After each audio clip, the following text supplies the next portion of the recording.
인간이 겪는 가장 끔찍한 고통을 뭐라고 꼽냐 했을 때 많은 의사들이 탈수증을 꼽습니다.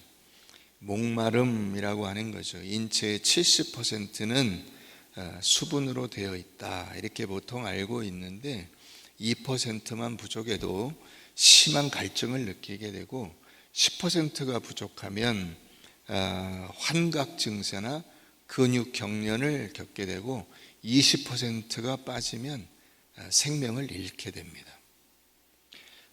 그러니까 우리가 이런 상황에 빠질 때 그 사람이 탈수증으로 인해서 고통을 받는다는 게 뭔지를, 탈수라는 것은 알고 있지만 그게 어떻게 고통으로 다가오나 하는 것은 사실은 우리는 잘 모르는 거죠. 우리는 물이 풍부한 그런 상황 속에서 살고 있기 때문에 더더욱 그렇습니다. 어린 왕자라고 하는 유명한 작품을 썼던 그 생텍쥐페리라고 하는 사람이 비행기 조종도 할 수 있었는데, 이 사람이 1935년도에 비행기를 몰고 사람들과 함께 아프리카 북부 지역을 지나다가 사하라 사막에 추락을 하게 되었답니다. 다행히 죽은 사람이 없이 다 목숨은 건졌는데, 문제는 그 사막 한가운데서 물이 하루치밖에 없다는 거예요. 비행기에 싣고 가던 물을 다 찾아봐도 하루치 정도밖에는 먹을 물이 없어요. 그런데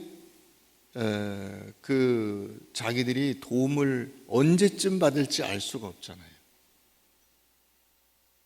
3일이 지나니까 땀도 나지 않고 몸에 수분이 없어서 입술이 갈라져서 피가 나고 목구멍은 숨 쉴 때마다 마치 불을 마시는 것 같이 그 뜨거운 공기가 계속 들어갈 때 견딜 수 없는 고통으로 이제 죽어가고 있는 것이죠. 그래서 우리가 들어본 신기루도 보게 됩니다. 그들이 둘러보다가 야, 저기 오아시스가 있다. 그래서 막 그 오아시스 있는 데로 쫓아갔는데 가보니까 오아시스는 없고 모래밖에 없는 그런 상황을 겪게 되는 것이죠. 그래서 이 생텍쥐페리는 말하기를 목마름이 인간이 가장 비참하게 고통을 겪는 것이다, 이렇게 이야기했습니다. 자기가 살던 그 프랑스 파리에는 자기를 알아주는 수많은 사람들이 있고 자기의 재산도 있고 물이 콸콸 나오는 집이 있지만은 그게 지금 여기서 아무 쓸모가 없는 공허한 이야기가 되는 것입니다. 오늘 우리의 삶 속에서도 화려한 네온 사인이 있고 사막 가운데 마치 신기루를 보는 것 같이 여러분들의 그 목마름을 해소시켜 줄 수 있는 그런 굉장한 이 장소가 혹은 그런 공간이, 그런 조건이 있는 것처럼 느껴지지만은 거기서 얻을 수 있는 여러분들이 갈망하는 돈이나 권세나 명예나 혹은 그 어떤 것이든 그것이 실상 거기에 가보면 모래에 불과하고 그것이 나를 진정으로 만족시킬 수 없다라는 것을 우리는 알게 되고, 마치 그 목마를 때에 바닷물을 먹는 것 같이 결국 일시적인 그 갈증을 해소시키는 것처럼 느껴지지만은 곧바로 그 몸을 죽이는 죽음에 이르는 그런 요소가 되는 것이죠. 우리가 이런 사람들을 많이 보게 되는데 성경에도 그런 사람을 우리가 보게 됩니다. 누가복음 19장을 한번 가서 보십시다. 누가복음 16장 죄송합니다. 16장 19절. 누가복음 16장 19절. 한 부자가 있어 자색 옷과 고운 베옷을 입고 날마다 호화롭게 즐기더라. 그런데 나사로라 이름하는 한 거지가 헌데투성이로 그의 대문 앞에 버려진 채 그 부자의 상에서 떨어지는 것으로 배불리려 하매 심지어 개들이 와서 그 헌데를 핥더라.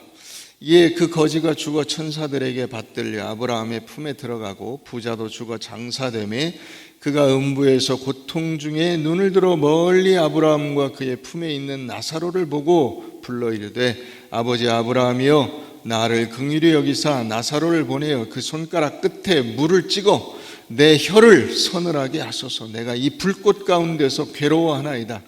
아브라함이 이르되 예 너는 살았을 때에 좋은 것을 받았고 나사로는 고난을 받았으니 이것을 기억하라. 이제 그는 여기서 위로를 받고 너는 괴로움을 받느니라. 그뿐 아니라 너희와 우리 사이에 큰 구렁텅이가 놓여 있어 여기서 너희에게 건너가고자 하되 갈 수 없고 거기서 우리에게 건너올 수도 없게 하였느니라. 우리가 이것을 이 그 구절만 보고 오해할 수가 있어요. 그건 뭐냐면 세상에서 부자로 살면 지옥 가고 세상에서 가난하게 살면 천국 간다, 이렇게 오해할 수가 있습니다. 그렇지 않습니다. 여기에는 전제가 되어 있어요. 무엇이 전제되어 있냐면 예수 안 믿고 내 마음대로 산 그 결과가 세상의 부유함이라면 그것은 곧 멸망이고, 예수를 믿으면서 세상에서 고난을 받고 어려움 속에 있더라도 그것은 천국에서 위로를 받을 수 있다라고 하는 것을 전제하고 있는 것입니다. 이 부자의 죽음 이후는 어떠했습니까? 그는 살았을 때에 여기 나오는 대로 자색 옷, 그 좋은 옷이죠. 옛날에 색깔이 들어간 옷이라고 하는 것은 굉장히 좋은 옷입니다. 그 자체로서. 그래서 여러분, 우리나라가 백의 민족 그러는데, 백의 민족은 흰 옷을 사랑해서가 아니고 물감을 들여서 옷을 해 입을 여력이 없었기 때문에 백의 민족이지, 그 흰색을, 여러분 흰색을 사랑하세요? 근데 이렇게 다 검은 옷을 입고 오셨어? 그게 아니에요. 그러니까 우리가 오해가 없어야 돼요. 자색 옷을 입었어요. 그 얘기는 그 자체로서 부자라는 뜻입니다. 좋은 환경에 살았어요. 물이 부족할 일이 없었어요. 목마름이 없었다고. 날마다 호화로이 연락하며 잔치 벌이고 즐겁게 살았다고요. 그게 그의 인생의 낙이었어요. 그의 목마름을 해소시키는 방법이 뭐냐? 사람들하고 어울려서 파티하고 내 즐거움을 만족시키는 일로 시간을 보내는 게 그의 인생의 그 모든 것이었어요. 그러니까 그는 하나님이나 다른 사람들이나 이런 것에 관심이 없었어요. 그런데 그 집 대문 앞에 나사로가 있었습니다. 이 나사로라고 하는 거지는 얼마나 거지 중에도, 이걸 뭐라 그러죠? 상거지. 거지 중에 상거지. 이 거지 중에 상거지. 어떤 거지예요? 개들과 같이 뒹굴고 시간을 보내는. 그러니까 사실상 그의 삶은 개만큼 비참한, 우리 옛날식 표현으로 찢어지게 가난한 그런 삶을 살았어요. 그 삶이 무엇 때문인가는 정확히 나와 있지 않지만 그는 적어도 무엇을 바라보고 살았느냐? 영원을 바라보고 살았다. 하나님이 누구신가를 그는 고통 가운데서도 잊지 않고 살았다. 예수를 믿고 살았다. 그 뜻이에요. 그래서 그가 예수 믿은 그것 때문에 나중에 위로를 받게 됐다. 그런데 부자는 그가 이 땅에서 잠시 동안 목마름을 모르고 살았지만은 그가 영원한 지옥에 갔을 때 거기서 혀끝에 내 이 손가락으로, 나사로의 손가락으로 내 혀를 좀 시원하게 해주는 것이 그 한 가지 바라는 유일한 소원일 정도로 목이 타는, 어느 정도로 목이 타는지 여러분 아시겠죠? 여러분, 그런 목마름을 우리가 비교할 수는 없지만, 여러분, 입이 완전히 말라가지고 말이 안 나오는 상황을 우리가 겪을 때가 있잖아요.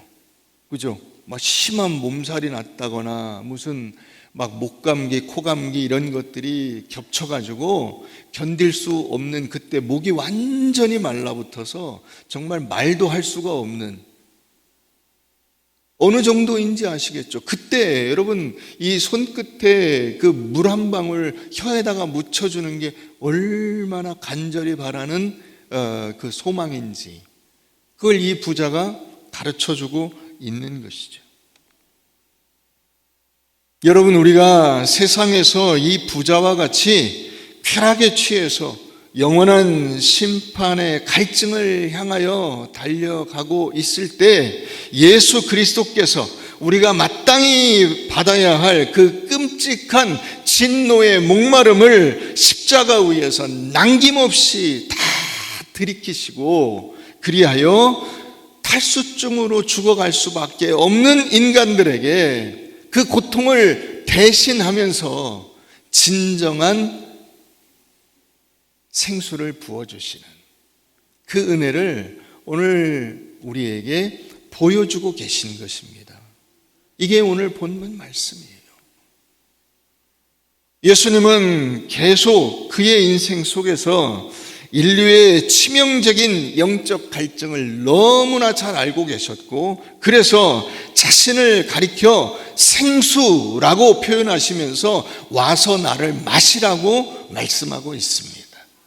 대표적인 구절을 우리 한번 보십시다. 요한복음 7장 가봅니다. 요한복음 7장.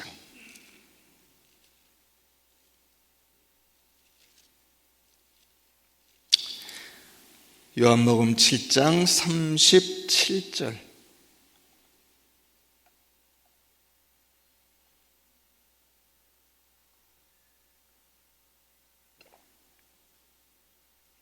명절 끝날 곧 큰 날에 예수께서 서서 외쳐 이르시되 누구든지 목마르거든 내게로 와서 마시라. 나를 믿는 자는 성경의 이름과 같이 그 배에서 생수의 강이 흘러나오리라. 여기 나오는 이 명절은 초막절이에요. 이 초막절은 우리로 치면 추수감사주일, 이스라엘의 3대 절기 중에 하나예요. 근데 이 초막절은 8일 동안 지켜요. 7일은 이런저런 하여튼 뭐가 있어요. 그리고 마지막 날이 이걸 마무리하는 날인데, 그 날은 큰 제사를 드리고 그 말씀을 읽어요. 그런데 7일 동안 뭘 하냐면, 제사장들이 큰 이걸 뭐라 그래요? 무슨 주전자 같은 그런 거를 들고 가서 실로암 연못에 가서 물을 떠다가 성소 주변에 물을 부어요. 이거를 일주일 동안 매일 하는 거예요. 그런데 마지막 날은 그걸 안 해요. 그걸 안 하고 그날은 제사를 드리고 토라를 읽는 거야. 말씀을 나누는 거예요. 그러니까 마지막 날은, 여기 건조한 지역이니까 먼지가 풀풀 날리고 물이 다 말라 아무것도 없어요. 성소 주변에 물을 이렇게 붓는데, 재물에도 물을 붓고 붓는데 다 말랐어요. 그때 예수님이 일어나셔서 말씀하신 거예요. 누구든지 목마르거든 와서 내게로 와서 마시라.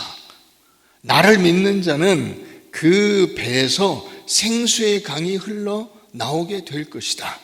목마르지 않고. 여기서 물이 나오니까 내가 목마를 일이 없죠. 이 얘기를 하신 거예요. 무슨 말씀이냐? 너희들이 무슨 이런 종교의식으로, 종교 행사에 참여하는 것으로 인생의 목마름이 해소될 것이라고 생각해서는 안 된다. 내가 어떤 종교의식을 하고 내가 어떤 신앙과 관계된 행위를 하는 것으로 내 목마름이 해소되는 것이 아니라 내 안에 예수가 없으면 너희는 그 목마름으로 고통을 겪게 될 것이다. 누구든지 나를 믿으면 그 배에서 생수가 솟아나게 되리라. 무슨 말이에요? 예수가 내 안에 들어오셔서 그분이 나의 주님이 되시고 그분이 나의 삶을 다스리게 되실 때 진정으로 내 인생에 목마름이 없는 풍성한, 그 어느 것에도 부족함이 없는 인생을 살게 되지만은, 그렇지 않을 때에는 아무리 물을 갖다 부어도, 일주일 내내 물을 갖다 부었는데 물이 다 말라버렸어요. 바닥이 다 말라서 먼지가 풀풀 일어나요.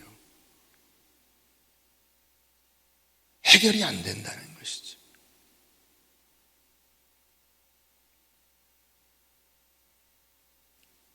여러분, 우리가 인생을 사는 데 있어서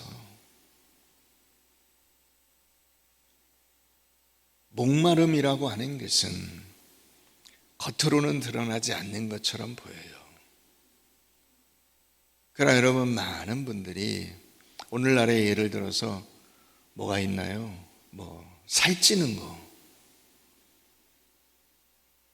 왜 살이 찌죠? 몸에 필요한 것보다 더 많이 먹기 때문에 살이 찝니다. 그럼 왜 많이 먹죠?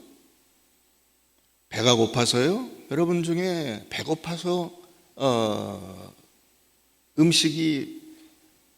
배고픈데 음식이 부족해서 못 드시는 분은 없으실 거예요. 그죠? 공허함이죠, 공허함. 먹어도 채워지지 않는 공허함. 벌어도 만족함이 없는 공허함. 올라가도 아직도 계속 올라가야 될 것 같은 공허함. 그 공허함이 다양하게 나타나는 거예요. 어떤 사람은 비만으로, 어떤 사람은 정신병으로, 어떤 사람은 일 중독으로, 어떤 사람은 관계 중독으로, 어떤 사람은 술로, 어떤 사람은 마약으로. 왜 그런 일이 생기는가? 여러분 다 알고 계시잖아요. 생각하면 다 나오잖아요. 내 마음에 채워지지 않는 구멍이 뚫려 있어요. 무엇으로도 메꿀 수가 없어요.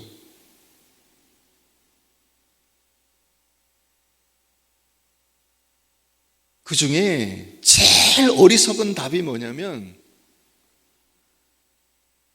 다 끊으라는 거야. 다 끊어. 관계도 끊고, 부부도 이혼하고, 부모 자식 관계도 다 끊고, 형제건 친구건 나발이건 다 필요 없대요. 정말 바보 중에 상바보가 그런 거예요. 여러분, 그런 소리에 귀 기울이지 마세요. 전문 용어로 병신 중에 상병신이야. 그러면 인생의 존재 의미가 뭐가 있어요? 그렇잖아요. 내가 다 끊고 아무도 없이 혼자서 다 내 입에 집어넣고 내 주머니에 집어넣고 내 배에 배불리고 그냥 나는 그냥 조용히 이렇게 살다가 죽겠으면, 그럼 인생의 존재 의미가 뭐냐고. 여러분들이 이 땅에 태어나서 부모로부터 이 몸을 부여받아서 형제 자매들과 친구들과 이 살았던 인생의 존재 의미가 뭐예요?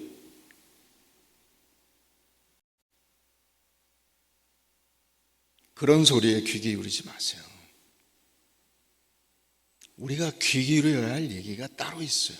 우리 빌립보서 2장을 가봅니다.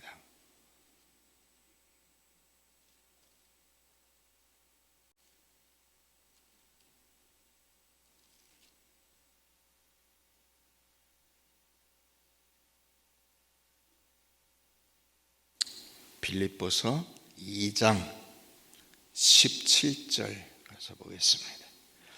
만일 너희 믿음의 재물과 섬김 위에 내가 나를 전제로 드릴지라도 나는 기뻐하고 너희 무리와 함께 기뻐하리니 이와 같이 너희도 기뻐하고 나와 함께 기뻐하라. 여기 가장 중요한 단어가 전제라는 구절이에요. 전제. 이 전제는 무엇이냐면 우리 문화와 직접 이렇게 연관되지는 않지만 예를 들면 여러분들이 무슨 제사를 드릴 때 술을 부어요. 그죠? 술을 부어. 술을 붓기가 곤란하면 그냥 술잔을 돌려. 그게 술을 붓는 거예요, 원래. 근데 이 이스라엘이 드리는 제사 가운데 하나가 뭐가 있냐면요. 그 제물에다가 그 포도주를 붓는 거예요. 다 부어요. 그러니까 이 바울이 지금 무슨 얘기를 하고 있어요? 너희 믿음, 너희의 재물 거기에 내 인생, 나를 완전히 쏟아 부어. 이 부을 때는 남기는 게 아니에요. 다 붓는 거예요. 그래서 나를 완전히 쏟아 부어. 쏟아 붓는다는 게 의미하는 걸 아시겠죠? 여러분들이 여러분들의 자식을 위해서 여러분들의 인생을 쏟아 붓잖아. 그죠? 여러분들이 그 목표로 하는 그 무언가를 향해서 여러분들의 시간과 에너지를 쏟아 붓잖아요. 그거예요. 사도 바울이 뭐 하는 거예요? 이 빌립보 성도들을 향해서 자신의 모든 것을 쏟아 붓는 거예요. 그게 갈급하고 공허하게 만드는 게 아니라 자기를 어떻게 만들어요? 기쁘고 즐겁게 만든다고. 기쁘고 즐겁게. 우리의 인생 속에서 우리를 참으로 즐겁게 하고 기쁘게 하는 것이 무엇인가를 우리가 정하는 거예요, 사실은 어떻게 보면.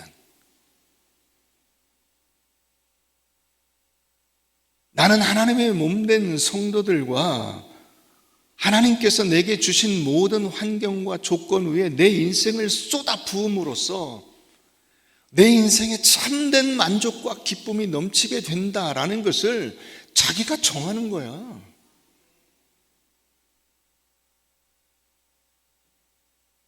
사도 바울이 그렇게 하고 있어요.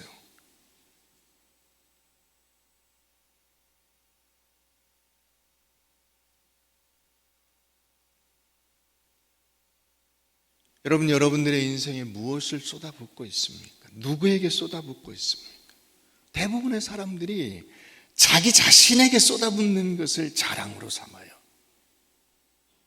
그러나 여러분, 우리는 그런 세상의 흐름과 상관없이 하나님의 말씀을 따라 살아가는 사람들임을 잊지 마시기를 바랍니다. 우리는 그런 사람들이 아니야. 세상 사람들은 자기 입에다 다 쳐놓고 자기 주머니에 다 넣고 아무도 안 주고 이건 내 거야 그러고 그냥 자기 혼자 늙어 죽겠노라고 헛소리를 할 때 우리는 아니야. 나는 사도 바울과 같이 너희 믿음의 재물과 섬김 위에 내가 나를 전제로 드릴지라도 나는 기뻐하고 너희 무리와 함께 기뻐하리니 이와 같이 너희도 기뻐하고 나와 함께 너희도 기뻐하느니라 라는 이 고백을 붙들고 사는 사람들이라고. 19세기에 태평양 그 이니와 섬이라고 하는 곳에 이 존 페이튼이라고 하는 선교사가 복음을 전하러 갔어요. 그런데 이 이니와 섬에 사는 그 부족은 식인 부족이에요. 여차하면 죽는 거야.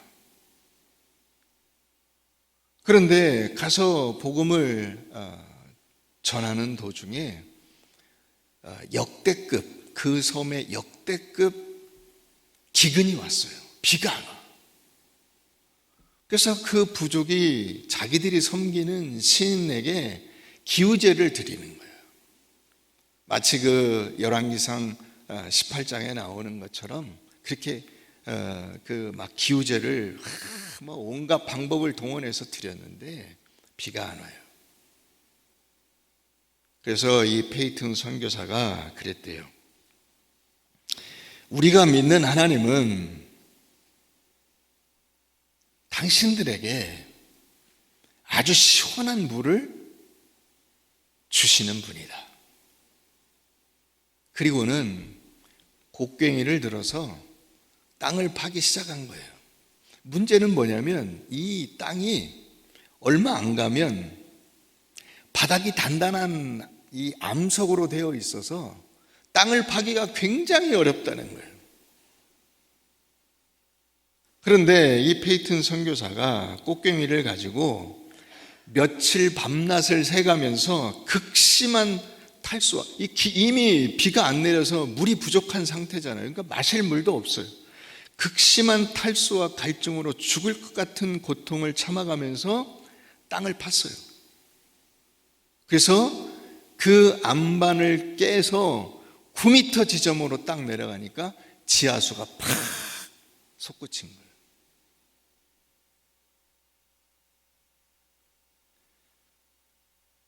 지하수가 나오자 그 이니와 섬 부족의 추장이 그랬대요. 봐라, 이 사람이 고통을 당하면서 땅을 깨뜨리니까 물이 솟아났다.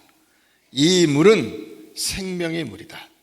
우리는 이제부터 우리가 섬기던 신을 버리고 이 사람이 섬기는 하나님을 섬기자. 그래서 여러분, 한꺼번에 그 섬에 있는 모든 부족이 다 예수 믿고 구원받게 되었다는 것입니다. 여러분, 여러분들의 인생에 여러분들이 깨뜨려야 할 것이 있어요.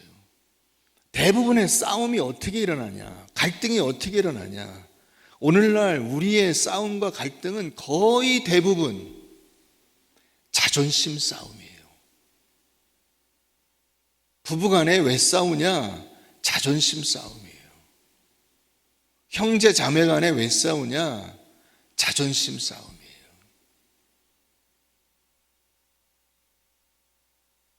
수많은 사람들이 갈등을 겪고 있는데 그 갈등이 뭐냐면 내가 너보다 낫다라고 하는 이 목마름이 기본적으로 깔려 있어요. 내가 얼마나 훌륭한가를 봐라 라고 하는 이 갈증이 자기 인생 밑바탕에 깔려 있어요. 그걸 여러분 깨버리셔야 돼요. 오늘날 많은 사람들이 자신의 삶 속에서 이 자존심 때문에 싸우고 갈등을 겪고, 그게 자신의 인생에 어느 정도에 이렇게 조금 내려가면 바로 이 안반이 나와요. 자존심이라고 하는 안반이 나온다고. 이걸 깨야 되는데 못 깨요. 그리고는 뭐라고 하냐면 인생에 자존감이 중요하대. 자존감 타령하지 마세요. 여러분들은 이미 여러분들 자체로 하나님 앞에 존귀하게 지음받은 하나님의 자녀임을 잊지 마세요. 그거 알면 자존감 필요 없는 거예요. 여러분, 사도 바울이 자존감이 없어서 너희 믿음의 재물과 섬김 후에 내가 나를 전제로 드릴지라도 나는 기뻐하고 너희와 함께 기뻐하리니, 이런 말을 한 게 아니에요. 하나님이 내 하나님이신데 내가 무슨 자존감이 필요하고 나에게 무슨 자존심이 필요하냐라고 말하고 있는 거예요.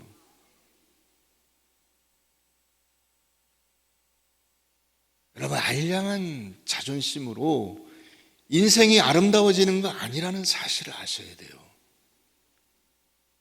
그거 자꾸 내세우면 여러분들은 점점 더 목말라져요.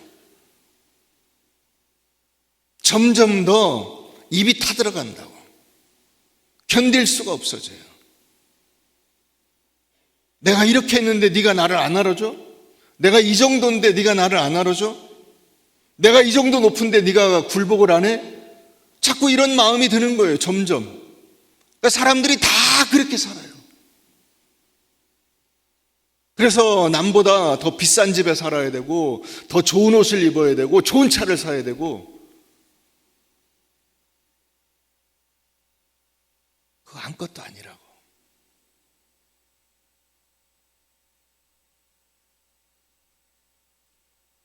여러분들의 고집, 여러분들의 자존심, 여러분들의 이기심, 여러분들의 만족이라고 하는 그 자아의 반석을 깨시기를 바랍니다.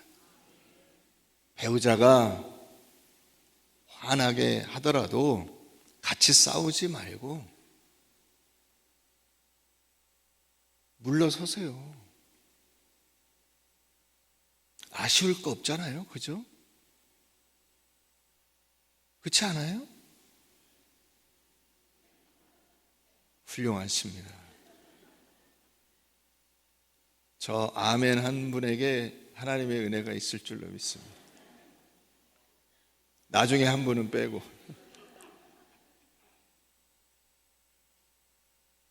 아쉬울 거 하나도 없어요.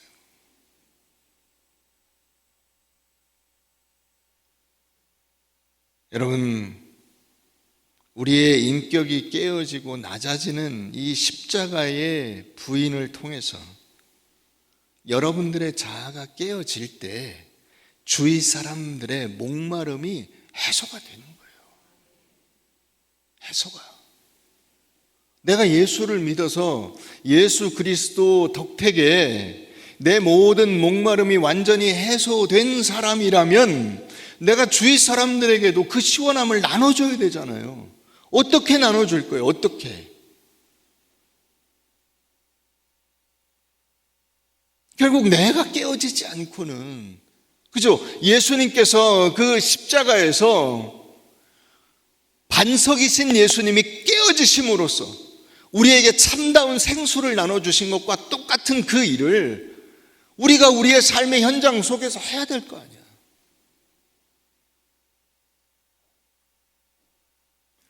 요한 1서 3장을 가보십시다. 요한 1서 3장.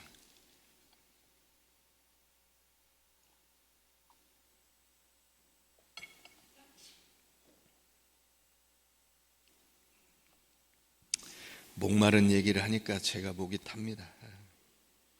요한 1서 3장 16절. 그가 우리를 위하여 목숨을 버리셨으니 우리가 이로써 사랑을 알고 우리도 형제들을 위하여 목숨을 버리는 것이 마땅하니라. 그렇죠. 예수님이 나를 위해서 목숨을 버리시고 나를 위해서 목이 타시고 그 목마름으로 죽어가셨기 때문에 우리도 다른 사람들을 위해서 목마름을 해소시키는 그 무언가를 베풀면서 살아야 된다는 거죠. 자, 그래서 17절에 있는 거예요. 누가 이 세상의 재물을 가지고 형제의 궁핍함을 보고도 도와줄 마음을 닫으면 하나님의 사랑이 어찌 그 속에 거하겠느냐. 자녀들아, 우리가 말과 혀로만 사랑하지 말고 행함과 진실함으로 하자. 이게 그 말이에요. 우리가 예수 그리스도의 은혜로 목마름을 해소하고 우리가 참된 영적 만족을 얻게 되었다면 나는 어떻게 그 만족과 그 시원함을 주위 사람들에게 나눠줄 거냐 했을 때 그게 결국은 구체적인 사랑으로 나타나야 된다는 거예요. 구체적인 사랑. 그래서 야고보는 뭐라고 하냐면 배고픈 사람한테 가서 너 돈 있으면 빵 사 먹어라. 그렇게 해서는 안 된다는 거야.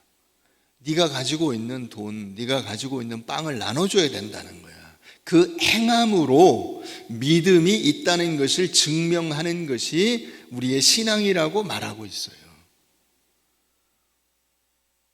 우리가 신앙생활을 잘한다는 게 그런 뜻이에요. 예수님께서 영적 탈수로 고통받는 우리들을 위해서 생명의 우물이 되어 주셨잖아요.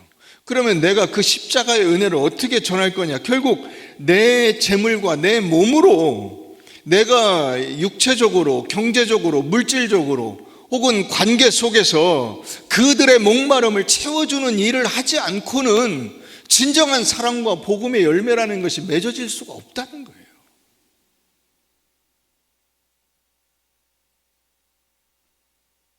그래서 여러분, 우리가 물질을 드리고 봉사를 하고 하는 거예요. 여러분들의 그 단단한 자기 고집과 내 생활이라고 하는 반석을 깨세요. 깨세요. 그게 여러분들에게 진정으로 만족을 주는 거예요. 그렇지 않으면 공허한 거예요. 신앙생활이 왜 공허하냐? 많은 사람들이 예수를 믿다가 그만뒀어요. 그죠? 가나안 성도라는 게 그거잖아요. 가나안 안 나가. 교회 안 나가. 왜 교회를 안 나가냐? 안 나가는 이유가 공허해요. 신앙생활이라는 게 공허해. 그러면서 다른 사람 핑계를 대. 교회가, 목사가, 교회 성도들이 교회 나가도 무슨 손에 잡히는 것이. 그게 왜 그렇죠?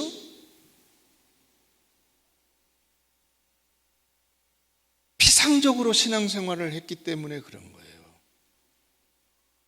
마치 여러분 씨 뿌리는 비유에 나오잖아요. 처음에 씨가 뿌려졌는데 뿌리를 내리다가 갑자기 이게 바닥이 흙이 없으면 뿌리를 못 내리고 이게 다 뜨거운 햇볕에 말라버린다 이거죠. 가시덩굴이 이렇게 막아가지고 더 자랄 수가 없게 돼서 그냥 죽어버린다 이거예요. 신앙생활도 와서 등록하고 이렇게 조금 다니다가 그만두는 분들이 많이 있어요. 그런 사람들이 널려 있어요. 혹은 오랫동안 신앙생활을 했어도 그렇다면서 그 핑계를 다 어디다 대요? 교회에다 대요. 아니에요, 여러분.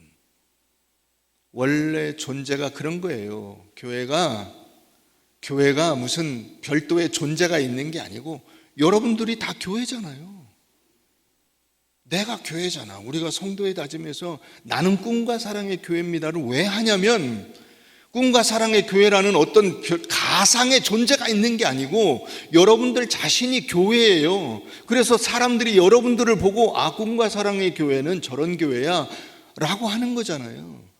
그런데 교회가 문제라는 거야. 그럼 누구 문제예요? 나의 문제지. 그게 나의 문제예요. 그래서 사도 바울이 그런 얘기를 하는 거예요. 나를 전제로 쏟아부어. 완전히 쏟아부어. 아무것도 남지 않게. 나는 그럼 공허하지 않냐? 그게 아니라고. 하나님께서 그곳을 넘치도록 채워주신다고. 그래서 이 말씀도 있는 거예요. 예수님이 십자가에 달려 죽으심으로 목숨을 버리셨는데 그로 인해서 우리가 사랑을 알게 되지 않았냐? 그렇죠. 사랑을 알게 하는 이 놀라운 헌신과 희생과 전제, 쏟아 부어짐이 그래서 사람들에게 무언가를 만들어 간다고요. 여러분들의 안에 무언가가 만들어진다고. 어떻게? 나도 저렇게 살았으면 좋겠어. 저기에 뭔가 있는 것 같아.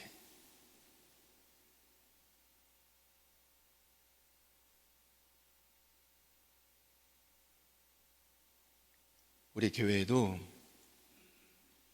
이 안반 위에 얇은 흙 정도까지 내려오시는 분들이 많이 있어요. 그런데 대부분은 이 안반에서 끝나요.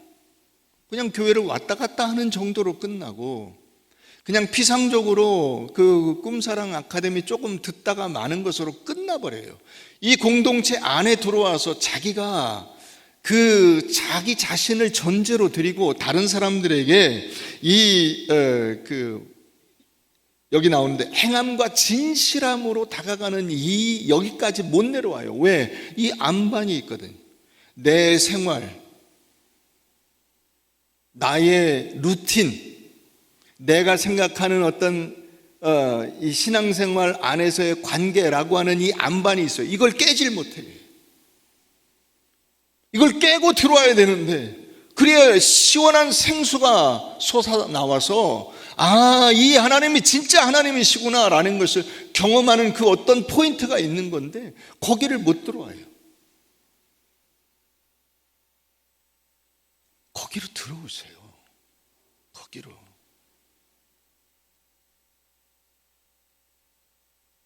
고민이 되시죠? 그죠?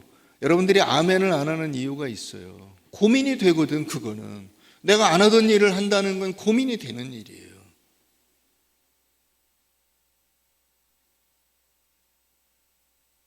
여러분들의 시간과 물질과 에너지를 쏟지 않고는 하나님의 진정한 은혜와 기쁨을 경험할 수가 없어요.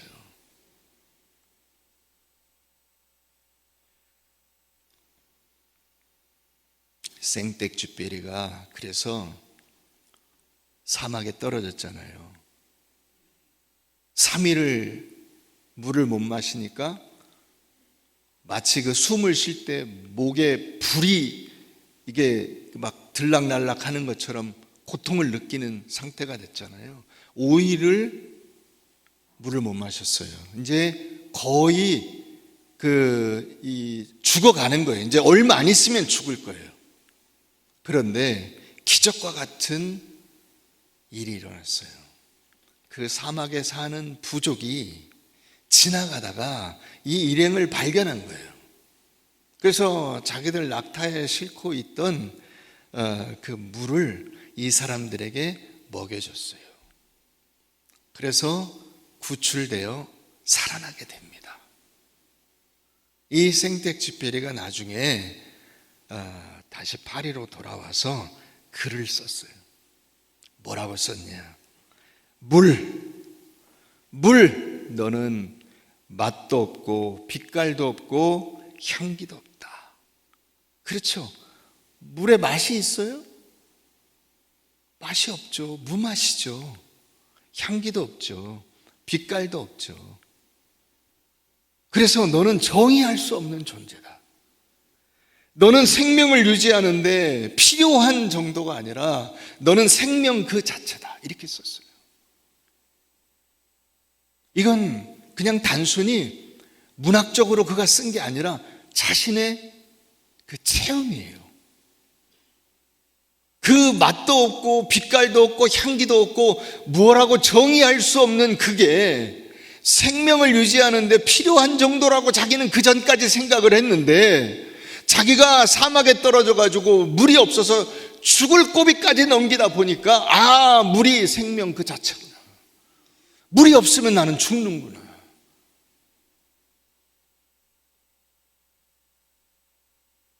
여러분, 예수님께서 생수의 근원이신데 왜 십자가에서 내가 목마르다 라고 외치셨는가? 구원자 예수 그리스도께서는 이 죄악의 사막에서 목말라 죽는 우리가 쓰러진 그 사막 안으로 들어오신 거예요. 그래서 우리가 당해야 할 그 죽음의 목마름을 자기가 다 내게로 오라 하는 생수의 근원이신데도 불구하고 다 뒤집어 쓰신 거예요. 너희의 목마름을 내가 감당하겠다. 너희의 그 고통을 내가 대신하겠다.